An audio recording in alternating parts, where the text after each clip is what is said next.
Good morning, everybody. Welcome to Module 3. So you can see the learning objectives, and I'm not going to read those to you verbatim, but really what we're looking at this week is communication. And predominantly we're referring to communication with our stakeholders. And this becomes very important because as organizations look at areas where they can trim back, reduce finances or cost, often training programs are one of the first areas they look at, particularly with HR budgets. So you need to be able to justify what your training is going to accomplish. So as you can see, we're gonna talk about how can training benefit the stakeholders. What's that return on investment or ROI?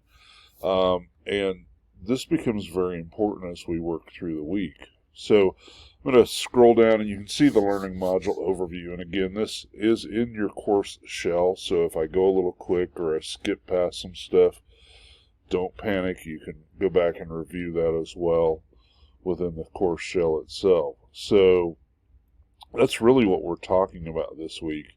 There are a couple of things. There's some, obviously, the usual readings and such that you can look at in the announcement, the body of the announcement itself. But one of the things that you're going to be doing this week is a 3-part communication. You're going to be talking to leadership, management, and the individual contributor. Now, a lot of times students get the blur between leadership and management. So I want to take a second.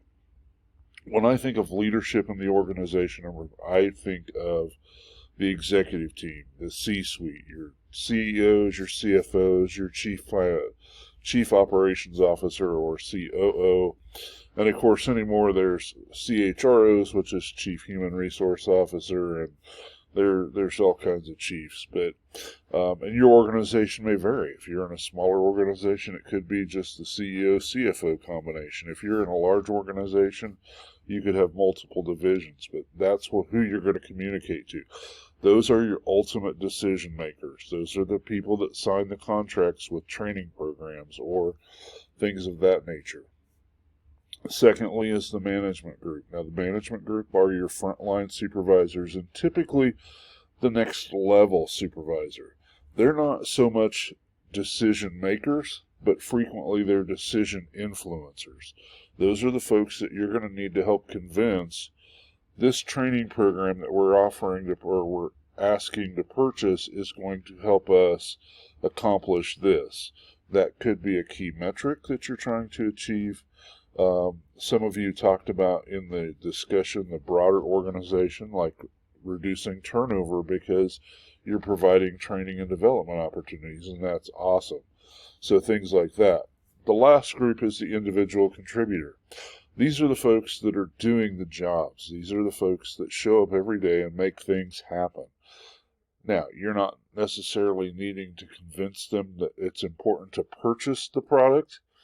However, it becomes important for you to convince them that it's important for them to attend and apply the training. Because as we all know, there's training where you show up and shine the seat, so to speak. It's a check-the-box exercise. I have to go because the organization says I have to. They don't understand the connection between that safety training that you're administering may be of importance someday. To them, it's, oh yeah, we got to go to this training and blah, blah, blah. So the communications to those 3 groups are going to be very different.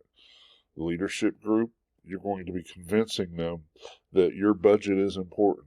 Your product is important. Your objectives are important. Management, that's the influencer group. That's the group that's going to help you support because typically you're going to have to go through them to get to the executive suite. So your communication is going to be just a little bit different in an effort to help convince them as to why that's important. And sometimes they'll be coming to you to say, hey, we've got to develop a training program or we need to purchase a training program.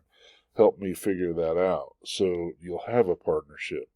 Other times you're going to be going to them and say, I need your support with the CEO to help us purchase this plan. So that's the big assignment for the week, and that's going to be an area that a lot of times some students get hung up on. So obviously, if you have questions, reach out. I'm always happy to visit with you about it, and we'll go from there. Otherwise, everybody have a great week.